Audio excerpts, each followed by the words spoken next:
Prerequisites outside of your hardware and software is really about what you should know and have a little bit of experience with. You really should have some basic understanding of operating systems. I know most people have some understanding of Windows and how it works, and we will be looking at Windows tools. We'll also be looking at tools that run under operating systems other than Windows. So maybe having a little bit of experience with Unix-like or Unix-based operating systems like Linux or Mac OS, really helpful. You'll be doing a lot of command line work, primarily because that's my preference, although some of the tools do have user interfaces as well.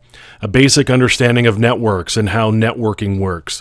As we're going to be going through this, we're going to be communicating a lot over networks and doing a lot of network transmission, so having a basic understanding of networks is really helpful. You should also have a grasp of security testing techniques. So the purposes of ethical hacking. The purposes of ethical hacking are to do testing against an operating system or a network that you have been asked or requested to test, and you have permission to test by the owners of those systems and networks.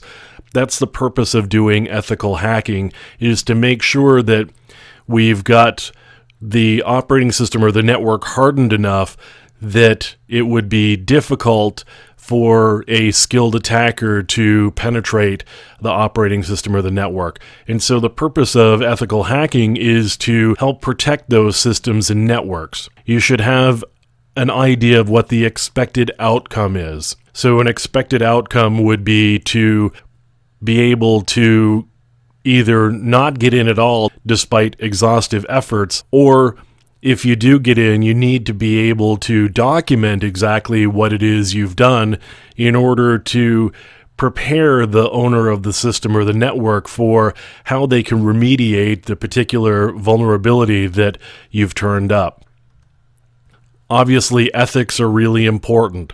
So you're not doing something that you don't have permission to do primarily is the biggest thing.